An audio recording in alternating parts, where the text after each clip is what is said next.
శ్రీకృష్ణుడు నెమలి పింఛాన్ని పెట్టుకుంటారు కదా కృష్ణ భగవానుడు. మరి ఆ నెమలి పింఛాన్ని పెట్టుకోవటంలో ఎందుకు పెట్టుకుంటారు అసలు?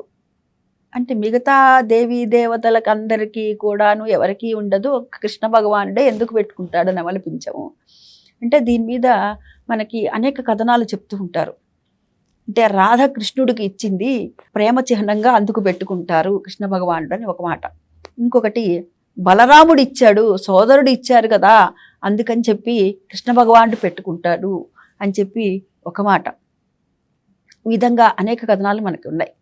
అయితే త్రేతాయుగంలో రామచంద్రమూర్తి సీతమ్మ తల్లి వనవాసం చేస్తున్నారు.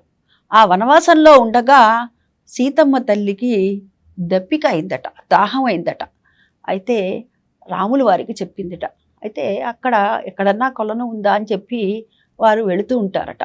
వెళుతూ ఉంటే ఆ సమయంలో దాహంలో చాలా ఇబ్బంది పడుతోంది సీతమ్మ, ఈ సమయంలో నేనేం చేయాలి అని చెప్పి రామచంద్రమూర్తి అనుకుంటాట.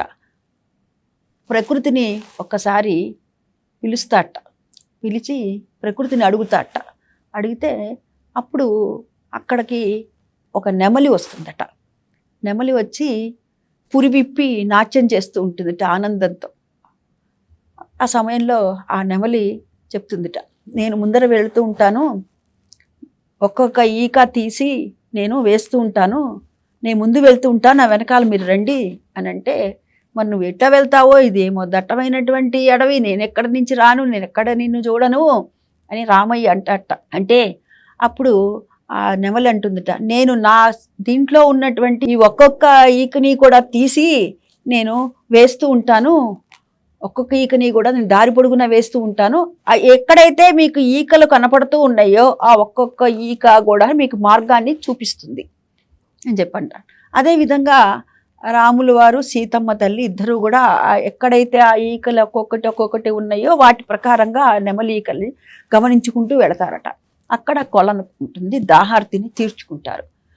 ఈ నెమలి ఏమైంది, చాలా బలవంగా తీసి ఒక్కొక్క ఈకని వేసింది కదా, అక్కడ ప్రాణత్యాగం చేసిందిట. అంటే ఇట్లా చేయడం వల్ల తనకి ప్రాణం పోతుందని తెలుసు, కానీ వాళ్ళ దాహార్తిని తీర్చాలి అని అనుకున్నదిట నెమలి. ఎందుకని, ప్రకృతిని ప్రార్థించాడు కదా రామయ్య, అందుకని చెప్పి ఆ నెమలి రావటం జరిగింది. ఆ తర్వాత ఈ విధంగా జరిగింది. అంటే తెలిసినా ప్రాణం పోతుందని తెలిసినా కానీ బలవంతంగా ఒక్కొక్కటి తీసి వాళ్ళ దాహార్తిని తీర్చింది. అందుకు రామచంద్రమూర్తి అంటాట, నువ్వు మాకు ఇంతటి సహాయాన్ని చేశావు, ఆ తర్వాత యుగమైనటువంటి ద్వాపర యుగంలో నేను నిన్ను ధరిస్తాను, నీ రుణాన్ని నేను తీర్చుకుంటాను అని చెప్పి రామయ్య వరం ఇవ్వటం జరుగుతుందిట. అందుకు రామచంద్రమూర్తి వరం ఇవ్వటం వల్ల కృష్ణ భగవానుడు ఈకని నెమలి పింఛాన్ని పెట్టుకున్నాడు. అంటే మనకు తెలుసు కదా, 10 అవతారాలు ఉన్నాయి కదా, మత్స్య కూర్మ వరాహ నారసింహ వామన పరశురామ శ్రీరామ శ్రీకృష్ణ బౌద్ధ కలికి అనేటటువంటి 10 అవతారాలు ఉన్నాయి కదా. రామావతారం తర్వాత కృష్ణావతారంకి వచ్చారు కదా, త్రేతాయుగం తర్వాత ద్వాపర యుగంలోకి కృష్ణావతారంలోకి వచ్చారు కదా. ఆ కృష్ణావతారంలోకి వచ్చినప్పుడు ఆ తర్వాత యుగంలో నేను నీ రుణాన్ని తీర్చుకుంటాను అని చెప్పి రామచంద్రమూర్తి ఆ నెమలికి వరం ఇవ్వటం జరిగింది.